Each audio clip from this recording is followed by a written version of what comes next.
Bismillahirrahmanirrahim. Assalamu alaikum dear students. My name is Munir Ahmad. I am your computer teacher. Today we discuss the topic determining requirements for flow chart. Flow chart के लिए जो requirements हैं, जो ज़रूरतें हैं, हमें उनको बयान करना है कि फ़्लो चार्ट को डिटरमाइन करने के लिए जो रिक्वायरमेंट्स हैं वो कौन कौन सी हैं।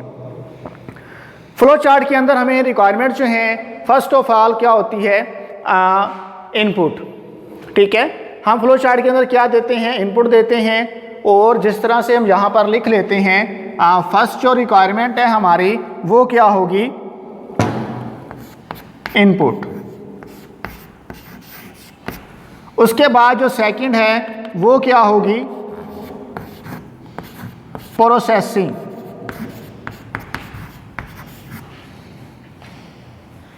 फर्स्ट ऑफ ऑल हम क्या देंगे, इनपुट देंगे, उसके बाद हम क्या देंगे, प्रोसेसिंग। इसी तरह हमारे पास एक और चीज़ भी होती है इसमें, वो है डिसीजन मेकिंग।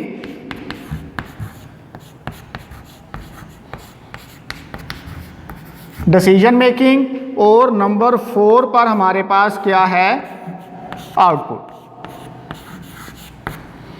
ये हमारे पास 4 चीज़ें हैं जो हम बात करते हैं डिटरमाइनिंग रिक्वायरमेंट्स की, एक फ्लो चार्ट को ड्रा करने के लिए। जैसा कि हमने प्रीवियस लेक्चर के अंदर एक फ्लो चार्ट को ड्रा भी किया था कि हम क्या करते हैं, इनपुट देते हैं।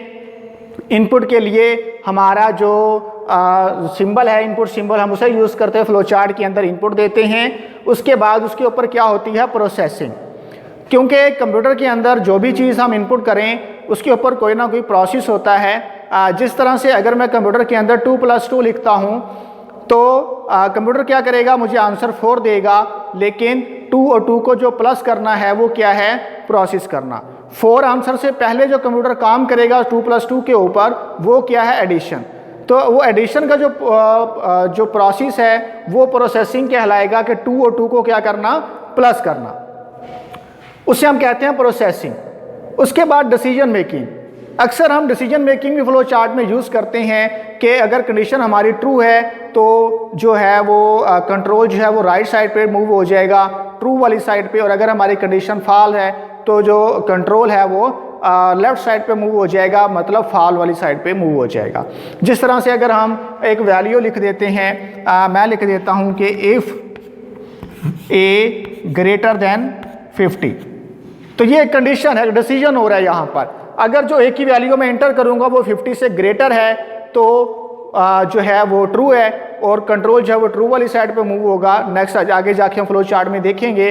और अगर जो ए की वैल्यू 50 से ग्रेटर नहीं है तो फॉल हो जाएगी कंडीशन और फॉल वाली साइड पे जो है वो मूव हो जाएगा कंट्रोल। तो ये हमारा कहलाता है डिसीजन मेकिंग। इसी तरह हमारे पास नेक्स्ट क्या है, आउटपुट है। जब हमारे पास इनपुट हम कंप्यूटर को देते हैं, कंप्यूटर उसके ऊपर प्रोसेस करता है और प्रोसेस करने के बाद हमें क्या रिटर्न करता है, आउटपुट रिटर्न करता है। आउटपुट को हम इंफॉर्मेशन भी कहते हैं, आउटपुट को हम रिजल्ट भी कहते हैं। ठीक है, तो इसका जो एक सादा सा प्रोसेस है वो है कि इनपुट, ये नेक्स्ट प्रोसेस हमारा क्या होता है, नेक्स्ट स्टेप प्रोसेस, और जो नेक्स्ट है हमारा वो क्या होता है, वो होती है आउटपुट। ठीक है, तो एक जो सिंपल हमारा जो एक प्रोसीजर है इसका इनपुट को आउटपुट में कन्वर्ट करने का या किसी भी डाटा के ऊपर परफॉर्म करने का कंप्यूटर के अंदर, सबसे पहले हम इनपुट देते हैं, उसके ऊपर क्या होता है, प्रोसेस, और वो से चेंज कर देता है किसके अंदर, आउटपुट के अंदर।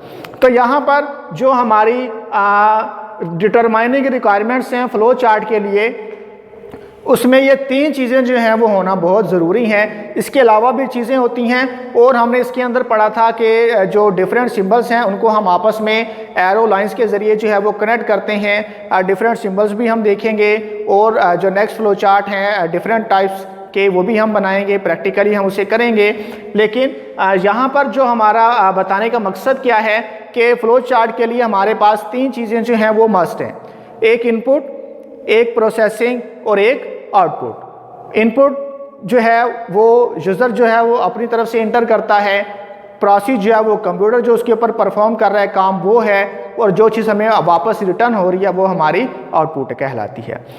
तो इसमें जो हम रिक्वायरमेंट्स हैं फ्लो चार्ट की, वो ये बेसिकली 3 हैं, इनपुट, प्रोसेसिंग और आउटपुट। ये जो डिसीजन मेकिंग है ये एज यूज़र रिक्वायरमेंट जो है इसके अंदर हम यूज़ करते हैं। डिसीजन मेकिंग के अलावा भी और चीज़ें हैं जो अकॉर्डिंग टू यूज़र रिक्वायरमेंट जो है हम फ्लो चार्ट के अंदर जो है वो ड्रा करते हैं या फिर यूज़ कर सकते हैं। तो यहाँ तक आज का हमारा टॉपिक जो है वो कंप्लीट हुआ। इस हवाले से अगर आपको कोई क्वेश्चन क्लियर नहीं हुआ तो आप मुझसे कांटेक्ट कर सकते हैं। Thank you.